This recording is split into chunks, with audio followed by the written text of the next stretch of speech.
तो देखिए dear students, 12th class students के लिए हम वीडियो के माध्यम से जो सिलेबस है उसको कंप्लीट करवाने की कोशिश कर रहे हैं। So far we have completed 4 poems. अभी तक अपन ने 4 पोइम कंप्लीट किए, उसके वीडियो आप तक भेजे जा चुके हैं, आपको होमवर्क भी भेजा जा चुका है।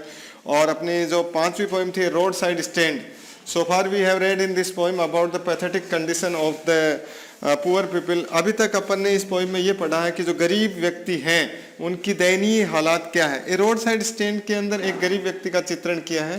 He has opened A shop near A road. उसने एक सड़क के किनारे एक दुकान खोली इस होप में that he would gain some money by selling his things, कि अपनी चीजें बेच के वो कुछ पैसा कमाएगा। बट लेकिन people pass by his side, they do not by anything from him. लोग उसकी दुकान के पास से गुजर जाते हैं, वो उसको कोई पैसा नहीं चुकाते हैं। और साथ में वो ये भी कहता है he is a pleading, plead means requesting people to come to his shop, to visit to his shop, to buy something and to pay something, कि उसकी दुकान पे आए, कुछ खरीदें और बदले में उसको कुछ पैसा मिले। और वो कहता है कि मेरी बात का people do not take a misunderstanding of my request that I do not have a dole of bread, कि लोग मेरी चीज़ का गलत अर्थ ना निकालें कि मैं कहीं दान चाहता हूँ। उसकी दुकान पे अलग अलग टाइप की चीज़ें बिकने के लिए है। वो कहता है गवर्नर है, इंस्पेक्टर है, या जो सरकार है उसने उसको बड़े बड़े सब्ज़बाग भी दिखा रखे हैं। लेकिन ये जो जितने भी लोग आते हैं गाड़ियों वाले, या तो वहाँ पर किसी चीज़ के लिए खींच निकालते हैं, किसी चीज़ के लिए दोष देते हैं, कुछ उसकी दुकान से नहीं खरीदते। जो सरकार है वो भी हमें पिक्चर तस्वीरों में दिखाती है बड़े बड़े कि आपके लिए ये कर देंगे, ये कर देंगे, लेकिन जब वो सत्ता में आ जाते हैं तो वो कुछ हमारे लिए नहीं करते। इस तरह से we have completed 3 stanzas yesterday. अपन ने 3 स्टेंजा कल पूरे किए थे इस वीडियो के माध्यम से। आज 4th stanza. It is in the news that all this pitiful, pitiful दयालु, समाचारों में ये रहता है कि इतने भी जो दयालु व्यक्ति हैं, जो दयावान व्यक्ति हैं, किन का मतलब होता है संबंधी या रिलेटिव, रिश्तेदार।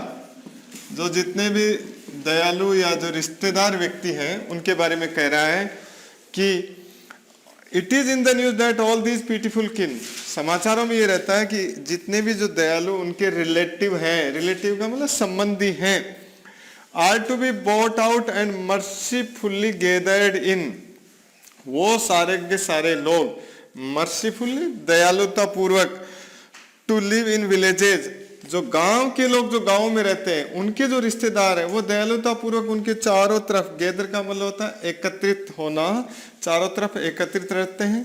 और वो उन लोगों को कहते हैं next to theatre and the store where they would not have to think for themselves anymore.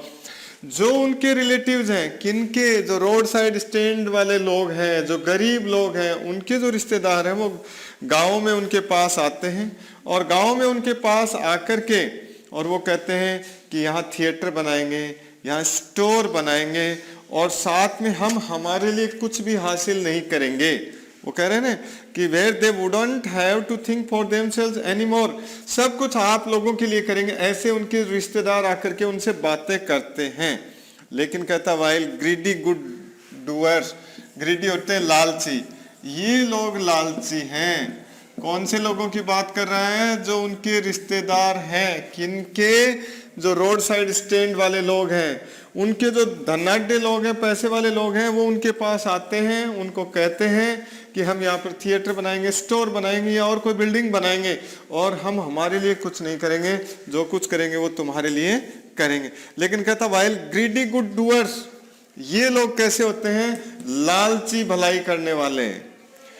Beneficent Bisht of pray, Bisht होता है जंगली जानवर, प्रे का मतलब शिकार, बिस्ट जंगली जानवर। जैसे जंगली जानवर अपनी प्रे, दो होते हैं भाई, पियारे भाई और पियारी भाई, ये प्रार्थना करना और ये शिकार करना। यहां पर इस स्टेंजा में ये बता रहा है कि जो पैसे वाले लोग हैं वो इन गांवों के अंदर लोगों के पास आते हैं, इनकी ज़मीन वगैरह खरीदते हैं, उनको ये आश्वासन देते हैं कि हम हमारे लिए कुछ नहीं करेंगे, जो कुछ करेंगे वो आप लोगों के लिए करेंगे, स्टोर बनाएंगे, थिएटर बनाएंगे, इस तरह के उनको बड़े बड़े आश्वासन देते हैं। लेकिन कहता है ये लोग हैं, ये बड़े लालची होते हैं और ये एक तरह से इन लोगों का जैसे जंगली जानवर शिकार करता है वैसे शिकार करते हैं। Swarm over their lives, swarm का मतलब मंडराना, उनका जो जीवन है उसमें चारों तरफ ये लोग मंडराते रहते हैं। कौन से लोग? जो पैसे वाले लोग हैं उनकी बात कर रहा है। किन के जीवन के चारों तरफ? जो रोड साइड स्टैंड टाइप लोग हैं, जो गरीब लोग हैं, जो पुअर लोग हैं गांव के अंदर, उनके चारों तरफ। That are calculated to soothe them out of their wits, और विट का मतलब बुद्धि, इन लोगों को बेचारों का इनका जो दिमाग है उसको निकाल लेते हैं और इनको बिल्कुल शांत कर देते हैं। And by teaching them how to sleep they sleep all day. और ये जो शहरी लोग हैं ये दिन भर सोए रहते हैं, यानी they do not do any type of work, वो किसी प्रकार का काम नहीं करते, ये पैसे वाले लोग हैं। वाइल जबकि जो गांव के गरीब व्यक्ति हैं वो बेचारे वर्क भी करते हैं, लेकिन कह रहा उनका जो सोने का तरीका था कौन सा? कि दिन भर मेहनत करना, through out the day they do hard work and they get sound sleep during the night, रात को उनको अच्छी नींद आती है। लेकिन कह रहा उनका ये तरीका है, ये भी इन लोगों ने, डिस्ट्रॉय का मतलब होता है नष्ट करना, इन लोगों ने उनके इस तरीके को भी क्या कर दिया? नष्ट कर दिया। किन लोगों ने? जो पैसे वाले लोग हैं उन्होंने। किसका ये जीवन उन्होंने इन गरीब लोगों का, जो कि गांवों में रहते हैं, जो कि बहुत गरीब हैं। और ये कौन लोग हैं? जो पैसे वाले हैं, जो शहरों के लोग हैं, वो उनके रिश्तेदार हैं, उनके पास आते हैं, उनको आश्वासन देते हैं कि हम जो भी कर्म करेंगे we will do for your goodness, आपकी भलाई के लिए करेंगे, ऐसा उनको आश्वासन। लेकिन ये लालची होते हैं, जैसे शिकारी जो जानवर होता है वो अपनी शिकार करता है, वैसे ही वो इन गरीब लोगों का शिकार करते हैं। और उनका जैसे एंशियंट का मतलब होता प्राचीन, पुराने तरीके से उनका जो सोने का तरीका था उसको भी ये बिगाड़ देते हैं, यानी उनकी हैबिट को बिगाड़ देते हैं। जैसे दिन भर अपना काम करना और रात्रि को साउंड स्लीप लेना। Sometimes I feel my self I can hardly bear. अब लेखक कहता है कि कभी कभार मेरे मन में ये आता है कि मैं इस चीज को कैसे सहन करूं। कौन सी चीज को? जो गरीब लोगों की इतनी दयनीय जो हालात है, उनकी जो पैथेटिक कंडीशन है, उनकी जो दयनीय कंडीशन है, उसके लिए वो कहता है कि I feel my self I can hardly bear, यानी इस चीज को मैं बर्दाश्त नहीं कर सकता, सहन नहीं कर सकता कि इन गरीब लोगों का किस तरह से एक्सप्लॉयटेशन होता है। एक्सप्लॉयटेशन का मतलब शोषण होता है। समाज में जो पैसे वाले लोग हैं वो इन गरीब लोगों का किस तरह से एक्सप्लॉयटेशन करते हैं, शोषण करते हैं उसको। The thought of so much childish longing, longing का मतलब इच्छा, और ये कहता है मेरे दिमाग के अंदर एक बच्चे जैसी इच्छा आती है। क्या इच्छा आती है? चाइल्डिश लॉन्गिंग होती है, बच्चे जैसी इच्छा आती है। The sadness that lurks near the open window there, कि वो दुखी व्यक्ति जो उस खिड़की में से दिखाई देते हैं, लर्क्स का मतलब दिखाई देना, वो दुखी व्यक्ति जो खुली खिड़की में से वहां दिखाई देते हैं। That waits all day in almost open prayer, जो दिन भर प्रार्थना करता रहता है। क्या प्रार्थना करता है? कोई कस्टमर आए, कोई ग्राहक आए और उसकी दुकान से कोई वस्तु खरीदे, इस तरह से वो दिन भर इस चीज की विनती करता है। For the squeal of brakes, squeal का मतलब चरमराहट, और ब्रेक गाड़ी के लगते हैं। अब वहां पर ये बता रहा है, रोड साइड स्टैंड में अपन शुरू से ये देखते आ रहे हैं, गरीब व्यक्ति ने कोई दुकान खोली इस चाहत में कि वो अपनी चीजें बेचे और बदले में कुछ उसको हासिल हो, यही चीज चलती आ रही। लेकिन ये बता रहा है कि समाज के जो रिच पीपल हैं, पावरफुल पीपल हैं, दे एक्सप्लॉइट देम, वो उनका शोषण करते हैं। They do not do any kind of work for their kindness, वो किसी भी प्रकार का कार्य उनकी भलाई के लिए, गुडनेस के लिए नहीं करते। अब ये बता रहा है कि कुछ गाड़ियां वहां पर रुकती हैं, ब्रेक का मतलब ब्रेक लगाती हैं, उनकी चरमराहट होती है। The sound of A stopping car, किसी कार के रुकने से ब्रेक की स्पील का मतलब होता है चरमराहट या चू चू की जो आवाज होती है। Of all the 1000 selfish cars that pass, जो हजारों स्वार्थी, सेल्फिश का मतलब स्वार्थी जो कारें हैं वहां से जो गुजरती हैं। अब क्या पूछता है, देखिए ये बोर्ड में क्वेश्चन भी आया हुआ है कि वहां पे जो कार्स रुकती है वो क्या क्या पूछती है। Just one to inquire what a farmer's price are.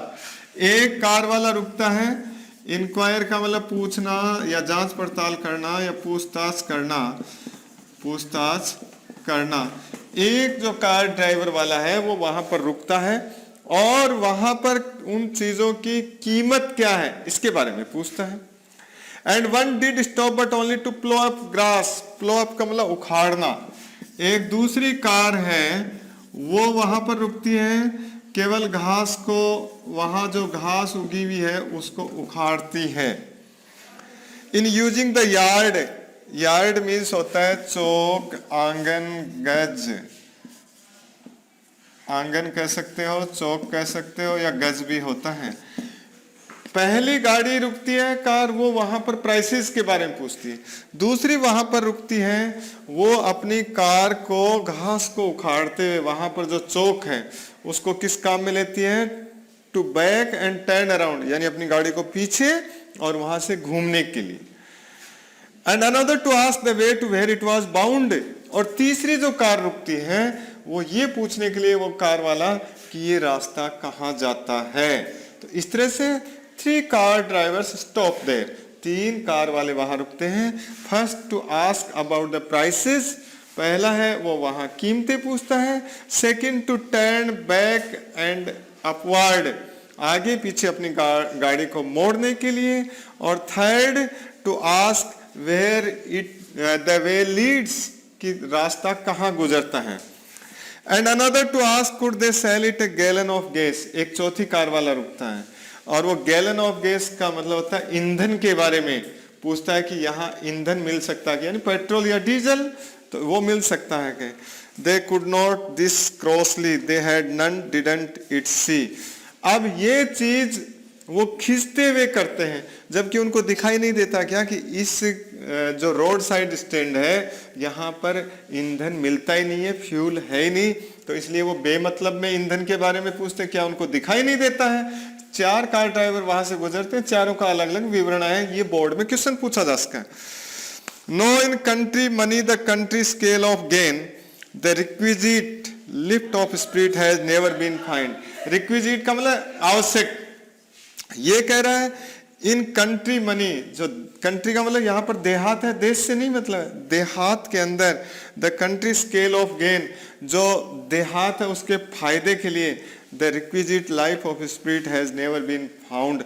ऐसी भावना कभी नहीं मिली कि जिससे इन लोगों का भला किया जा सके। ऐसा कोई भी व्यक्ति हो या ऐसी कोई भी पार्टी है जिसने कभी भी इन लोगों के भले के बारे में नहीं सोचा।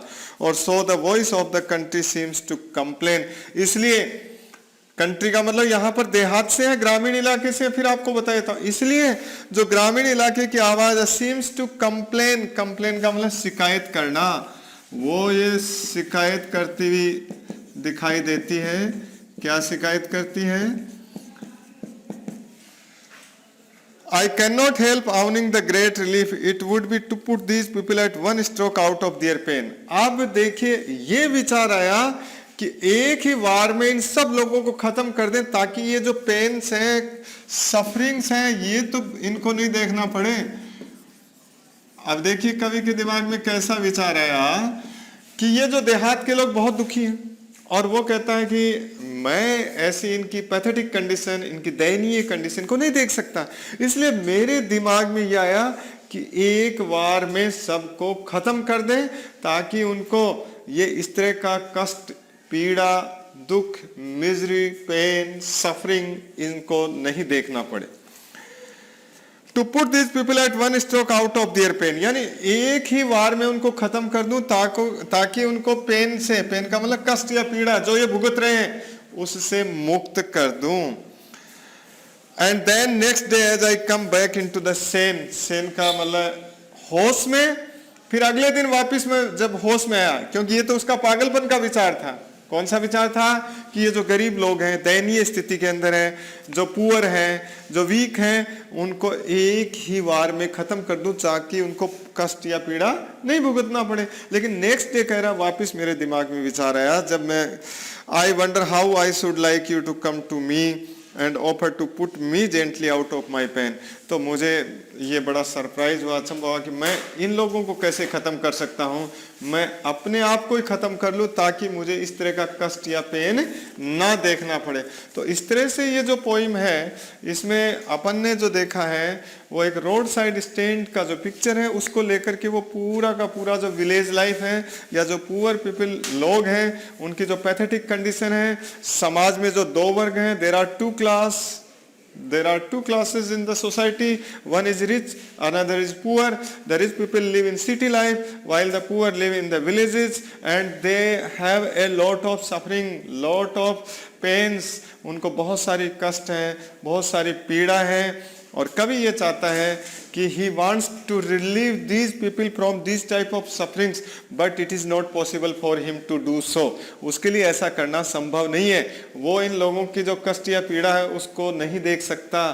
He does not want to see the condition of these people, so he thinks that I should put them at end, और वो इसलिए चाहता है at one stroke कि एक ही बार में मैं इन लोगों को खत्म कर दूं, but it is not possible to do so. And next day he thinks that I should, अगले दिन वो ये सोचता है कि मुझे अपने आप को ही खत्म कर लेना चाहिए ताकि मैं इन लोगों का कष्ट, पीड़ा, सफरिंग इसको ना देख सकूं। तो इस तरीके से आपको जो थीम बताई थी उसके आधार पे ये पोइम है, ये आपकी इस वीडियो के माध्यम से कंप्लीट हो चुकी है और इसके क्वेश्चन आंसर हैं वो आपको वीडियो के माध्यम से भेज दिए जाएंगे।